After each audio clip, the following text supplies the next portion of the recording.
Maya-maya ay tumayo si Rolly at pumunta sa counter area. Muli kong binagmasdan ng babae. Nakatungo pa rin ito. Walang imik at hindi man lang gumagalaw. Napatingin akong muli sa kanyang paa. Bakit nga ba wala man lang siya kahit na tsinelas? Ilang sandali pa ay napansin ko naman ang jacket na ngayon nakapatong na sa kanyang likuran. Ang mga walang niya. Iyon yung jacket na niregalo ko sa kanya noong birthday niya. Bakit ba ngayon ko lang napansin? I can't help it anymore.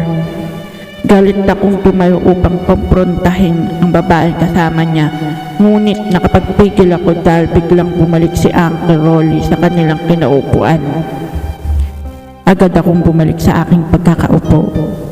Habang pilit na tinatago ang mukha ko sa aking bag na siya namang kasalukuyang yakap ko ng mahigpit. Hindi pa ito ang tamang pagkakataon para makita niya ako. Nang muli ko siyang silapan, nakita kong hawak na niya ang tawag na kanina'y nakatakip sa ulo ng babae at ngayon gamit na niya bilang pamunas ng kanyang pawis. Maya-maya ay dumating na ang order nila, grotto with meat and egg at soda. Katulad din ng palagi namin kinakain tuwing nagde-date kami at inaabot ng madaling araw sa pag-uwi.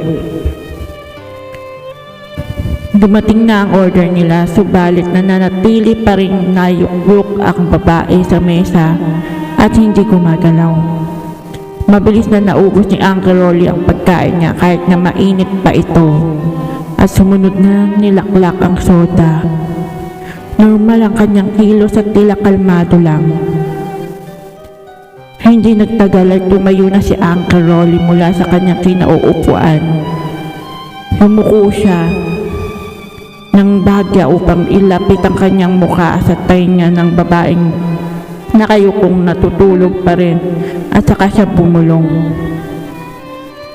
Pagkatapos ng ginawang iyon ni Uncle Rolly ay mabilis siyang naglakad paalis sa lugar na yon. Iniwan niya ang mga natitirang pagkain, maging ang kasama niyang babae.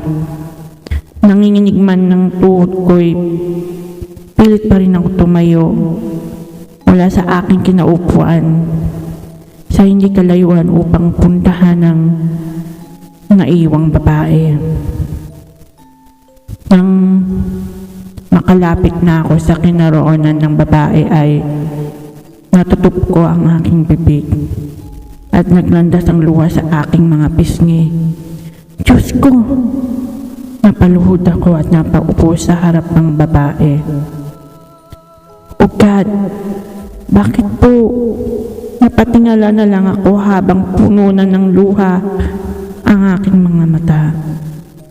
Pagkatapos, noon ay aksidenteng napagawi ang paningin ko sa wall clock na nasa itaas ng mesa kung saan siya nakasubsob. It's almost 10:15 a.m. Napayuko ako at muling napatingin sa babae. Laking gulat ko nang mahagip ng aking paningin ang dibdib niya. Sa loob ng damit niya, sa may parteng dibdib, ay may nakasuksok na isang bagay. Isang sapatos. May red doll shoes. Ang isang pares naman nito ay nakatupi, nakasupo sa bibig niya. And as what I've said earlier, I heard what Uncle Rolly whispered to this girl before he went out. I love you.